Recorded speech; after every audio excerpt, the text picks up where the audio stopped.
They're saying almost every human being has about enough plastic in them to manufacture like a credit card.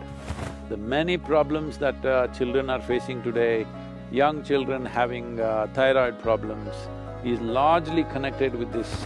Plus autism, various things are associated with this. How many problems you're getting out of this, you do not know.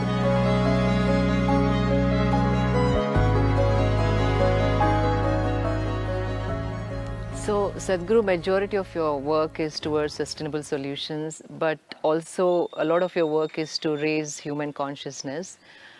What role can an individual or small businesses, communities, societies can play? See, these are not two different things. Human beings living consciously and sustainable solutions are not two different things. The only reason why we are doing things in ways that it is not sustainable is because we are not conscious. We are not doing our activity on this planet in a conscious manner. Everybody has their compulsions. Individual people have compulsions, societies have compulsions, nations have compulsions. The global reality has its compulsions. To fulfill these compulsions, we are doing things which are taking away the basis of our existence. This is like a classic story from the Panchatantra, where a man is sitting at the wrong end of the branch and cutting it. He is going at it because he wants to be successful, but when he succeeds, he will fall. That's where we are. We are doing this kind of silly activity. When we succeed, we will fall. Right. Every one of us should structure our lives in such a way, what are we using today? Where will this go? This much consciousness. Whatever I'm using today, where will this go tomorrow? Where will it end up? What is its ultimate goal? Now, one important thing is, in India, as a nation, we have been a textile nation for hundreds of years or thousands of years. There was a time when we clothed entire Europe and Arabia. Literally 60% of the clothing was from India. Nobody made exquisite clothing like this on the planet, even today. Nobody can make something like what you're wearing, all right? Right. Nowhere else on the planet. Because these skills won't happen overnight. This is not something you can go to a textile course for 4 years and pick it up. This is something innately developed.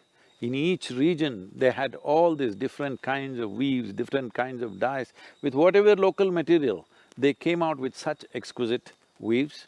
Over 132 weaves, distinct weaves were there at the beginning of this century. Right now, almost 65 to 70 of them are near extinction. We are making some efforts in that, we'll talk about it later. But textile has been our way of doing things. We need to go back to that. This has been disturbed essentially during the British era, when they wanted to systematically break the Indian textile strength because they wanted to build Manchester, which they successfully did, okay? Now people are very proud to call Coimbatore the Manchester of India. I said, please don't do that, huh? Let them call Manchester Coimbatore of England because this is where the real weaving and spinning and everything, the cotton was, all right, textiles. This is the region in which it happened, and in every region there are unique ways. If we bring this back, even in reasonable context, if we develop the needed markets, if we revive the skills that are there, I'm telling you, in this country, easily it will employ anywhere between 200 to 300 million people within the next 5 to 6 years' time. Some efforts are being made by the textile industry, many policies have changed, we have also been working with them, but it's not enough if you want a revolution.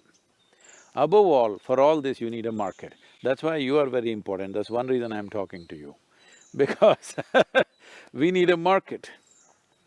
Market should be sensitive to aesthetics. Market should be sensitive to sustainability. Right now, they want to go to some shop and buy 10 nylon clothes. If they go shopping, nobody's buying one, because they buy 2 dozen like this. 1, 2, 3 they'll wear, after that it's got bored, and again by the time they can wear these 2 dozen, already they've shopped once again, all right? 85% of the clothing on the planet within 1 year goes to the landfills. 100 billion pieces of clothing is sold on the planet every year, 100 billion, all right? And 85 billion pieces of clothing go into the landfills every year, and most of it is polyester. One of the most dangerous form of pollution is polyfiber is floating everywhere. It's in the air, it's in the soil, it's in the water. Some researchers have found placenta, the polyfiber is in the placenta, that in your mother's womb, you catch it. Some of them are saying, we don't know to what extent these numbers are correct, but it is right, it's in the right direction. They're saying almost every human being has about enough plastic in them to manufacture like a credit card. You have to pay. Someday, if you carry a credit card in your system, you keep paying, all right? So, this much plastic is all over the place, but everybody is trying to shoot the lowly plastic bag.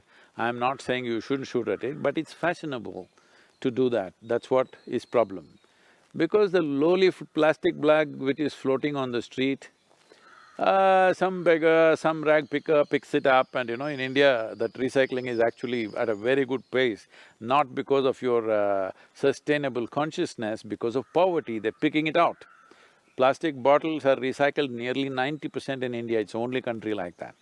This is not because we are very ecologically aware, simply because people are poor and they're picking out all the bottles.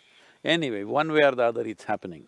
But the polyfiber, the amount of damage it's causing, the way it enters the body, especially children are wearing polyfiber because polyfiber is very, flammable. Because of that, they are coating it with, fire-resistant chemicals. These chemicals have been found to be carcinogenic. The many problems that children are facing today, young children having thyroid problems, is largely connected with this non-flammable chemicals that they are using on the clothes. Plus autism, various things are associated with this. How many problems you're getting out of this, you do not know, but for sure, many problems are coming your way. A child till 15, 16 years of age should never wear anything polyfiber. They must wear organic clothing. Not that adults can, but at least you're more resistant to those things beyond 17, 18 years of age. But till then, it is very important you must wear organic fiber. But now the problem is, how many clothes do you have?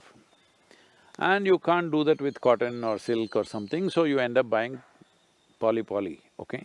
It's cheaper, so lot of them are going for…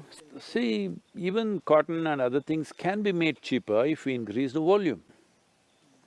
So one simple thing that I'm suggesting is, you have influence in Telangana, you must push for this, I'm pushing for this in some states, that at least the school uniforms must be cotton or linen, or whatever they can afford, all right.